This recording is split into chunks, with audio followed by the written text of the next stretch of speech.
Assalamualaikum warahmatullahi wabarakatuh. Kembali lagi kita akan membahas penyelarasan pembelajaran dan asesmen bagian kedua, yaitu cara menyelaraskan pembelajaran dalam hal ini menggunakan kurikulum darurat untuk PJJ. Saya Zulfiani akan menemani Anda untuk mendiskusikan materi ini. Nah, di sini kita akan melihat ya bagaimana cara menyelaraskan pembelajaran menggunakan kurikulum darurat untuk PJJ. Yang pertama yang perlu kita ketahui adalah kenali profil peserta didik sebelum melakukan pembelajaran jarak jauh. Yang pertama, kita tentu perlu memperhatikan minat mereka. Yang kedua adalah fasilitas pembelajaran yang ada di rumahnya. Yang ketiga adalah kenali gaya belajarnya. Dan yang keempat, kita perlu juga mengenali pekerjaan orang tua.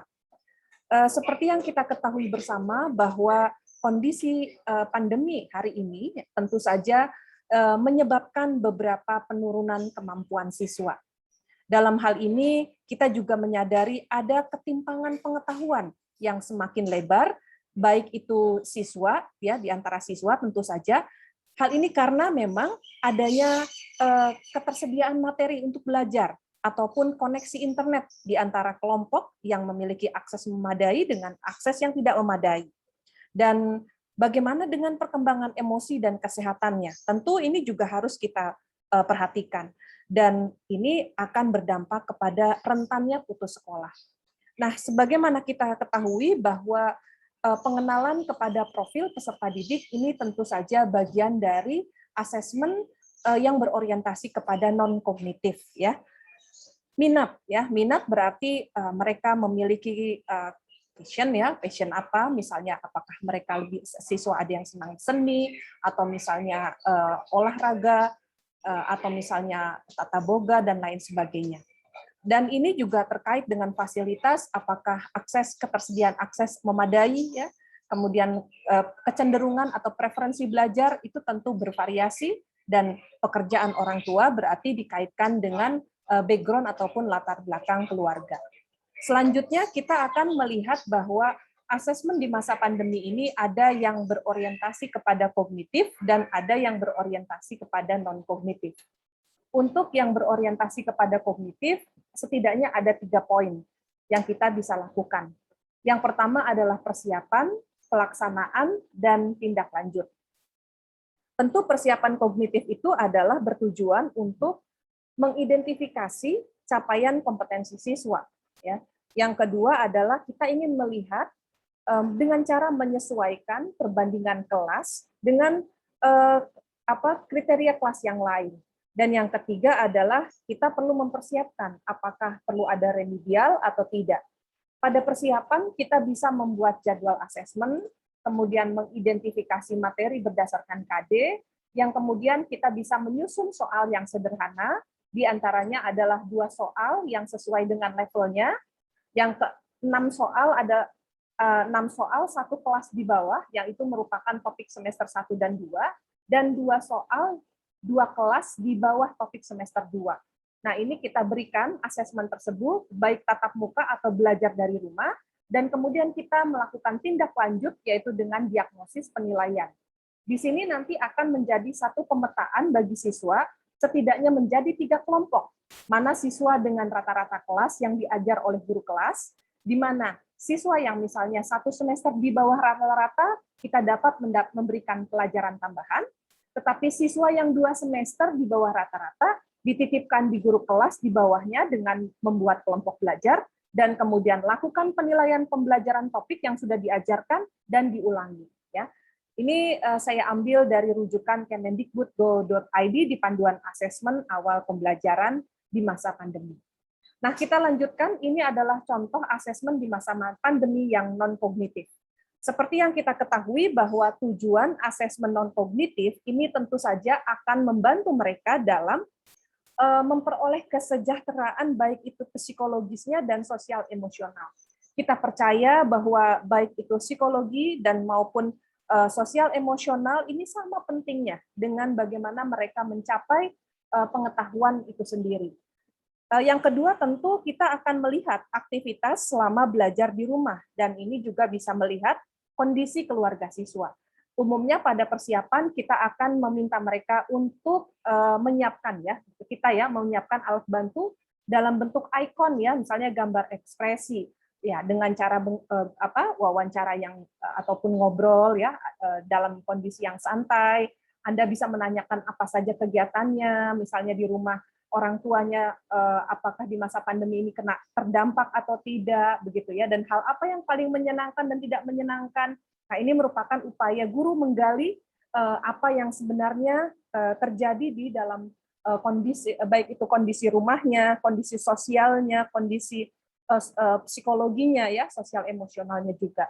Nah, di dada pelaksanaannya tentu minta siswa untuk mengekspresikan, bercerita, apapun bisa kita lakukan.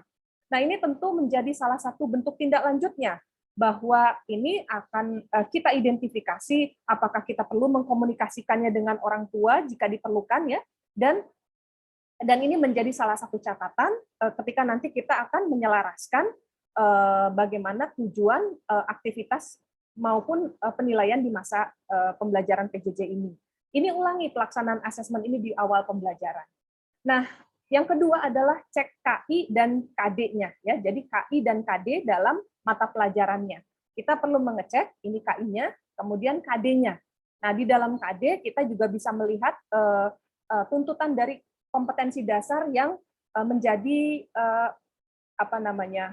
indikator yang menggait agar pembelajaran itu tentu sesuai atau relevan dengan kurikulum ya. Kemudian yang keempat adalah menetapkan tujuan kompetensi, di mana di sini menggabungkan KD3 dan KD4. Nah, kita ingin mengetahui perilaku yang dapat diamati yang sebagai hasil belajar.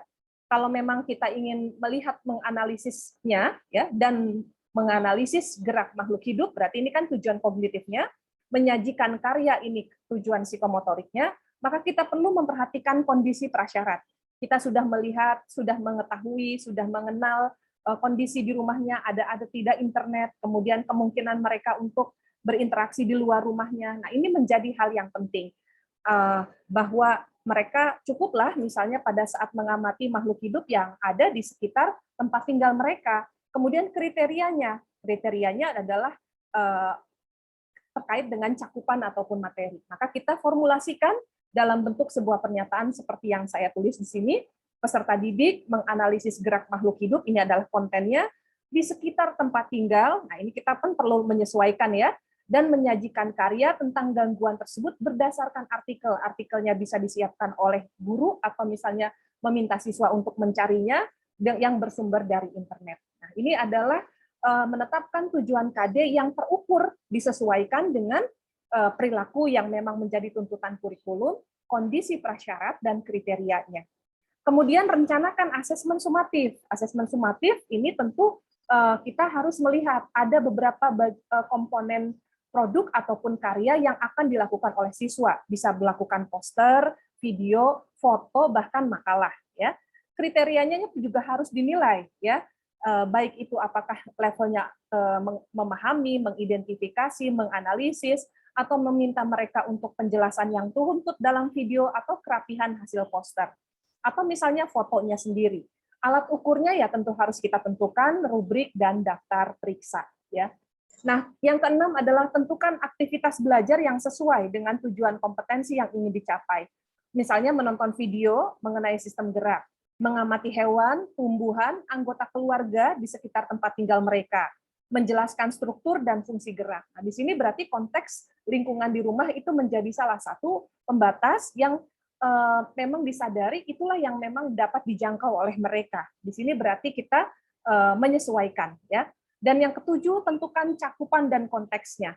Untuk pembelajaran jarak jauh dapat dipastikan konteks relevan dengan keadaan sekitar tempat tinggal peristiwa dan tempat tinggal siswa dan peristiwa yang relevan ya. Jadi kita harus perhatikan organ sistem gerak pada makhluk hidup yang ada di sekitar mereka ya, meliputi apa saja, konteksnya berarti tempat tinggal, anggota keluarga, sumber belajar pendukungnya, kalau memang ada internet, berarti kita bisa meminta mereka untuk menyediakan materi artikelnya tersendiri, tetapi jika memang mereka tidak memiliki akses yang memadai, berarti kita sebagai pengajar harus dapat menyiapkannya. Demikian yang bisa saya sampaikan terkait bagaimana penyelarasan pembelajaran PJJ di masa pandemi ini ya. Terima kasih. Assalamualaikum warahmatullahi wabarakatuh.